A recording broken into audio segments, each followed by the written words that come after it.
As you're on your spiritual awakening journey, you may have noticed that your relationships are changing. They're being affected because of your spiritual awakening journey. Some of those relationships, they are turning into something better, and some you may have noticed that it's actually harming them. And this is to be expected because as you're awakening, you are changing, you are growing, you're actually outgrowing the people in your life, especially those that are not on a spiritual awakening journey like you. So it is expected that your relationships are going to be affected by your spiritual awakening journey.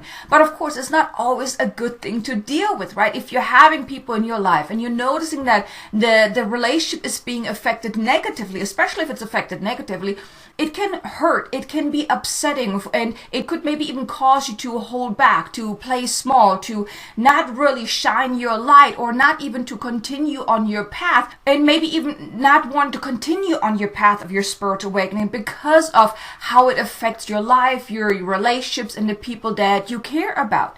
And in this video today, I want to share with you how to best navigate the changes in terms of relationship as you are on your spiritual awakening journey, so you can really continue on your path, because it is an important path for you to be on. So the first tip I would like to share with you is be okay with letting go of people. And I know that doesn't sound like something you would like to do, right? Especially if it's someone, or if there are people in your life that you have been with for a very, very long time, and letting go of them can be quite hard. But here I just want to invite you, if it's at all possible, let's say it's friends, for example, or some people that you usually hang out with or surround yourself with, but you're then realizing that maybe you have outgrown them and you don't really resonate with them anymore, or you just feel like so out of alignment with them. Maybe you guys don't even have much to talk about anymore.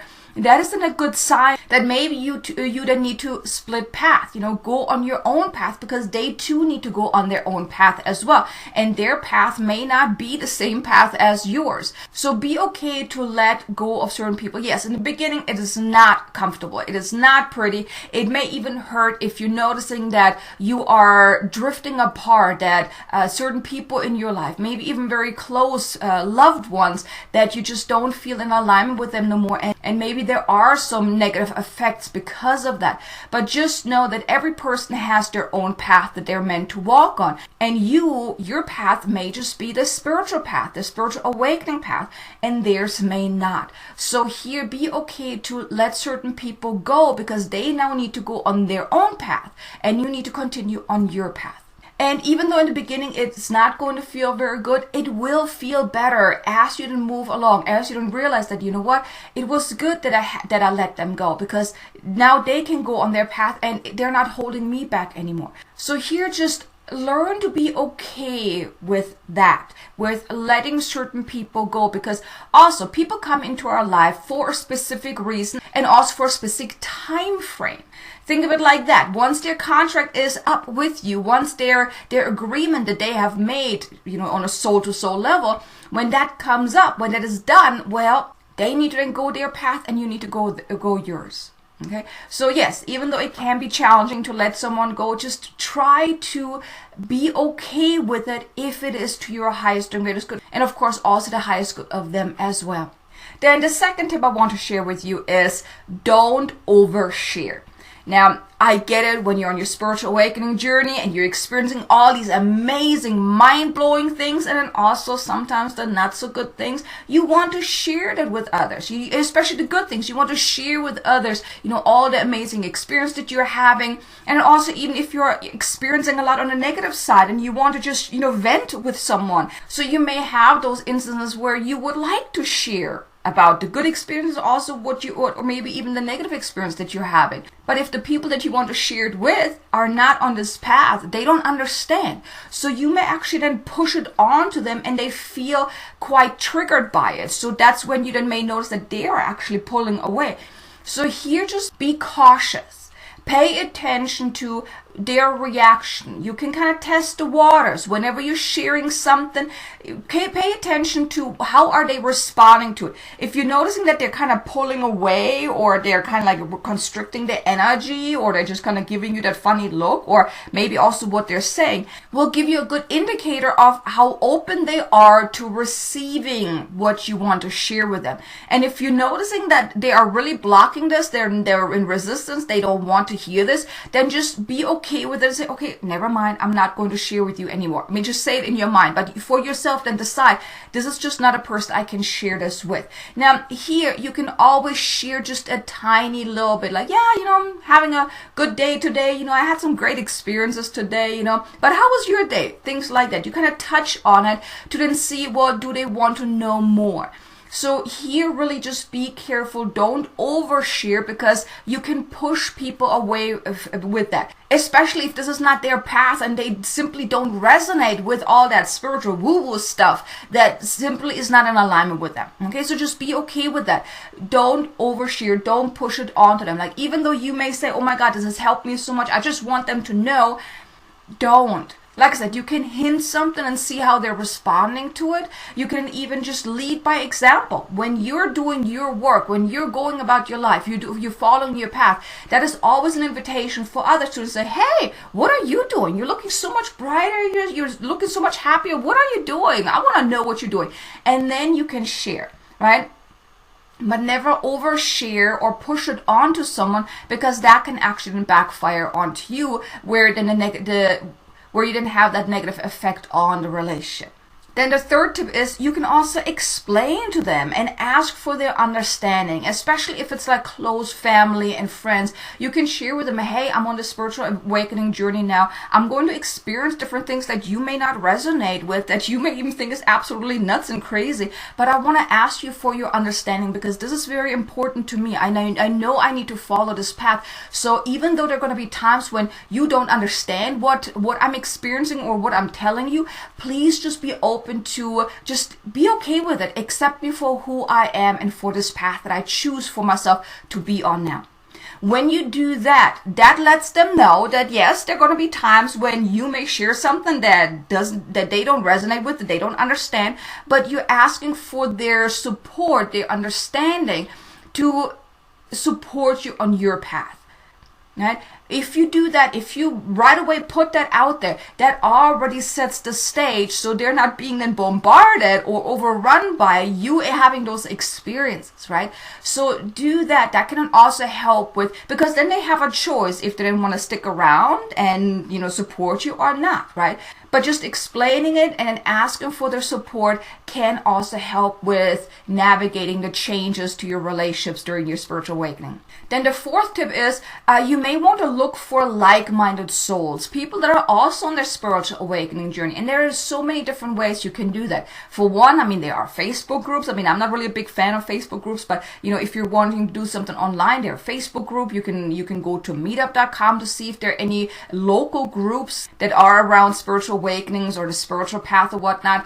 You can even go to certain places where okay, there are more spiritual people there. Or even if you're signing up for certain programs, for example, whether it's a membership or an online program or coaching program or something like that, like where it's a group of people, they often have somewhat of a community too, where you can also connect with those as well, those like-minded souls that are in those groups. But then you may also find people in your local area, or maybe you even are lucky enough you have friends that are also on this path. But find yourself some like-minded souls. That will make this a whole lot easier, because then you can also exchange and share and talk about these things, and then both sides will basically understand. So that will be another tip, is to find like-minded souls. Then the fifth tip is, learn to be okay with being alone. And I know that does not sound a good thing to do, right? Because we want to be around people, right? But when it comes to your spiritual awakening journey, it requires for you to also be alone at times, because that will give you the space, the room, the time to go within. And that's what is required on your spiritual awakening journey, to go within, to get to know yourself, to uncover what requires healing, what requires a releasing, what requires up-leveling, and those type of things, right? So if you're always around people, if you're constantly around people, there's so much outside distractions that keeps you from really going within. And like I said, a spiritual awakening journey, it's a journey of going within. And when you're around people, it's just hard to go within because there's so much noise, so much distraction. So be okay. And then there will actually be a time when you actually pull away because you want to be alone. And then here, just be okay with it. Be okay that you require that time to be alone. And here too, if your family and your friends don't understand, just talk to them. Let them know, explain it, and then ask for their support, ask for their understanding. But learn to be okay to be alone because, yes, in the beginning, it may be uncomfortable. All of a sudden, you are alone. But then you're actually going to enjoy it more because you're learning so much about yourself. You're discovering so much about yourself. And you're just changing from the inside out. And then you also, when you're alone, you're actually getting downloads. You're getting ideas.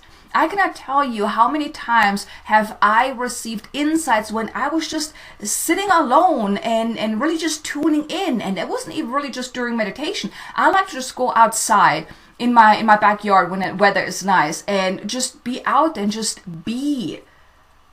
Where without talking, without having people around me. Well, I have birds and my dog around me, but there is no outside distraction. I'm really just in the moment, and that's when I get a lot of ideas. So yes, you may feel uncomfortable at first just being alone, just being in the moment, but the more you do, the easier it will be, and then you're actually going to enjoy your own company. And then the sixth and final tip I want to share with you is simply be understanding of others. They don't understand what you're going through. Because it's like, I mean, some of the things that you're going through during your spiritual awakening, it's like, what? Right? There are times when I experienced something, I couldn't even put words to it. Like, I even sat there and like, did that really just happen? I mean, oh my God. And I was already on my path. So think of it like that. If someone who has no idea about how sensitive you are, how much you're feeling, how much you're experiencing, and all that woo-woo nonsense, right? Because that's what they think it is, that woo-woo nonsense. They don't know. So if you're experiencing something, so let's say you are sensitive to the energies and there's a new moon, full moon, Mercury retrograde, eclipse or whatnot, and you're being negatively affected by that or just intensely affected by it, where you know how that feels like because you're experiencing it, but they're like, what is he or she talking about? They don't understand. So anything that you're experiencing on your spiritual awakening journey, if you're sharing it with someone that is not on that journey, they simply do not understand. They cannot grasp what you're talking about because it doesn't make sense to them. They have no recollection. They just can't imagine what that will feel like or what you are experiencing. So here I want to invite you, have a higher perspective here. Respond in a higher way. When they just simply don't understand and maybe they're even making some not so nice comments, just be okay with it. Like, okay, I get it. They don't understand. I do not have to react to that because I know what I'm experiencing and they just don't understand. So just shift your perception around. Try to see it from their point of view, from the point of view of someone that has no idea what you're going through, what you're experiencing. Right? So that can also help with relationships because if you are around a lot of people in your family that simply don't understand, they are not on this path. It can be a lonely path for you where you may even feel like no one understands you. But just know that you are meant to be on this path, which is why you are on this path. They are simply not ready for that yet. But just have that higher viewpoint of the people in your life that don't understand. And like I said, don't overshare and just simply be understanding to them as well. Be the bigger person, so to speak. That's what I'm trying to say. Be the bigger person. Because if you try to push it onto them, it can cause problems. So just be more understanding. And like I said, also ask for their support and their understanding. They don't have to understand what you're going through, but just ask for their support, their understanding, but then also know not to overshare, not to push it onto them. And if they don't understand and they do make some not so pleasant comments, just take the high road, okay? Be the bigger person. Just say, okay, I know that they simply don't understand. And then just go about your day.